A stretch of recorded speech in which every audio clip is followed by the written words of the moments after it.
Hi, it's Vern from Drayton Valley Libraries. I have a special for all ages story and craft for you this morning. We have a special week at the library this week, actually. This week is spring break for the kids in our town and our area. So we are having gross week at the library. So our gross thing that we are looking at today is worms. And the special story I have for you is called I Can Only Draw Worms, written by Will Mabbitt. Now, sadly, I can't actually read this book for you and record it and have it posted because of the publisher's guidelines, but I am going to put a link in the description for this video to where you can find the book being read by the author online. But before you go and do that, we are going to get ready for our craft. This is going to involve some painting this time. So while we're enjoying the story, we can allow our paint to dry. We are going to work on making our own book, but because we're painting, we're going to make one that says, I can only paint worms.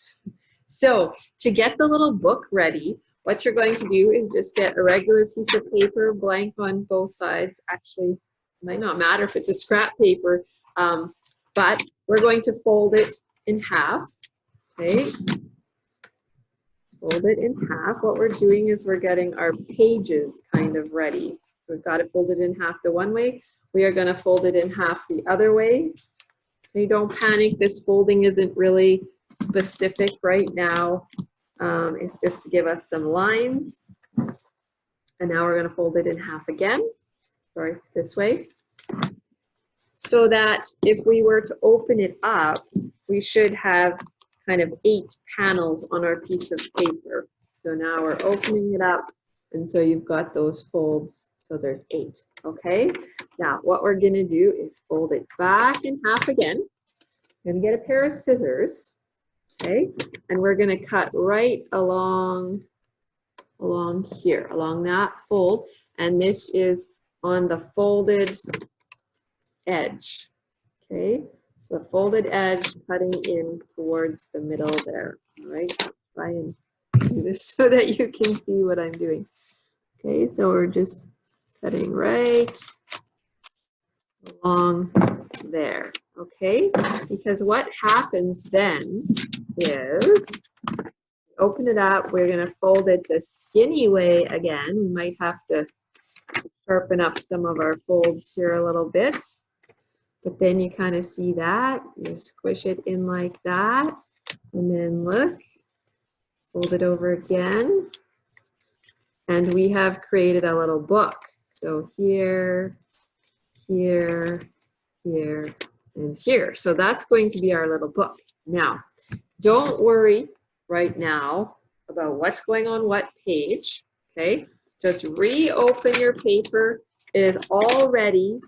We're gonna paint on it now. So we're just gonna take one side of it, lay it flat as I'm doing right here, okay?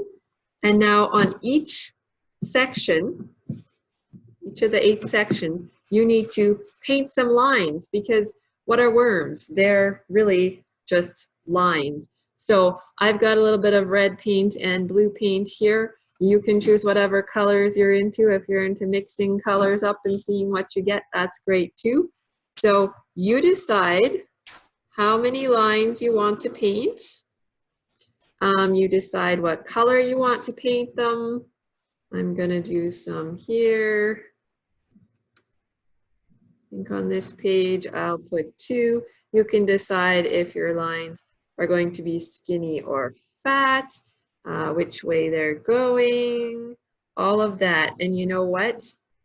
Later, and you can skip some with some, you don't have to put worms in every section. You can, oh yeah, they're turning into worms. I gave that away. But later, we're going to do this story, writing our own story, being inspired by the lines that are on our pages. They're going to help us decide what our story is about. So don't plan it out ahead of time. We're just painting.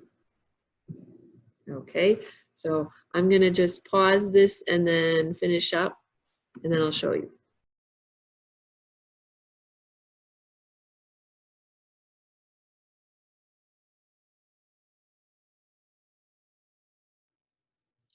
Okay, so here's what I've painted. You can see a variety of lines, no particular rhyme or reason to what I did. Made some skinny, some curvy, some straight, some fat, different amounts on different spots. So I'm ready. I'm ready to go and watch the author read the story.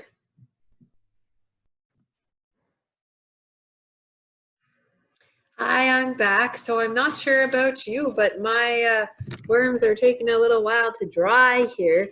So in the meantime, I went to go and clean up my paint supply. So that's something you could do if you're not quite all dry there yet.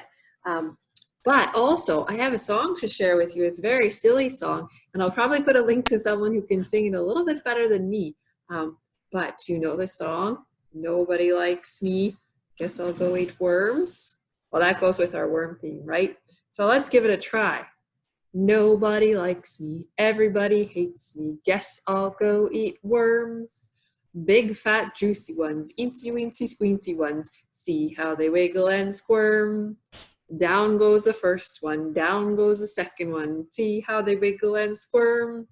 Up comes the first one, up comes the second one, oh, how they wiggle and squirm.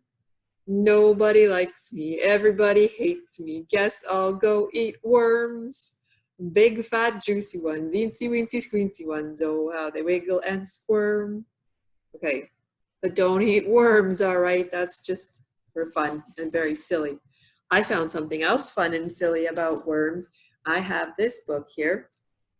It's written by Shel Silverstein, and it happens to be the month of April, which is actually Poetry Month. So this is called Everything on It, is what the book is called, but I would like to read for you a worm poem I found in here. It's called Apple with One Bite Missing.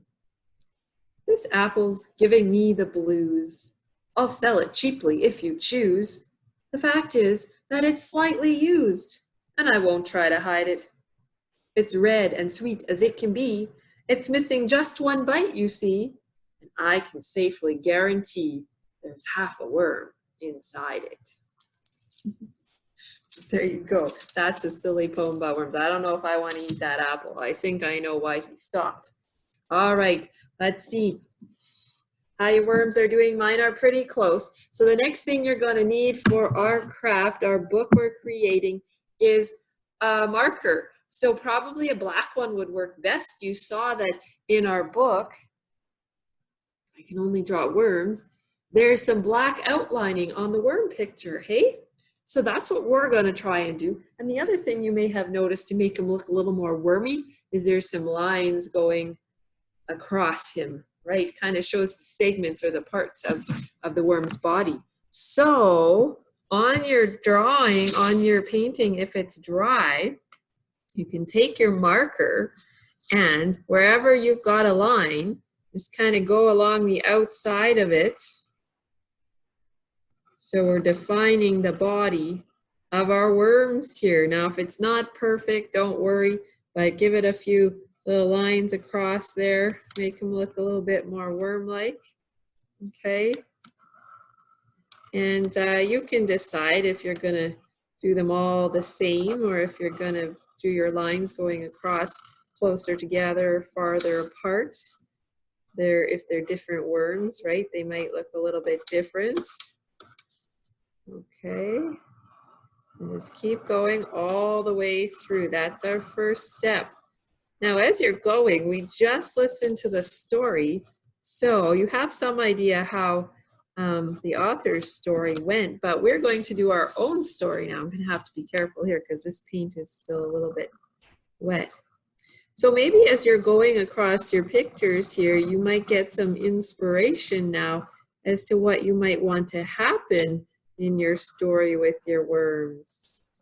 Now, there wasn't a lot that happened in the author's story, right?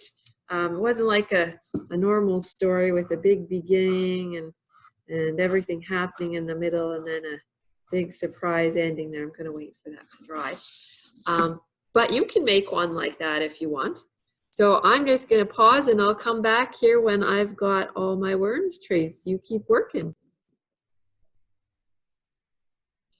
Okay, so I have gotten my worms all traced and got the lines through. There's a couple spots that are still a little bit wet, but I've been trying to maybe dab some of that paint off there.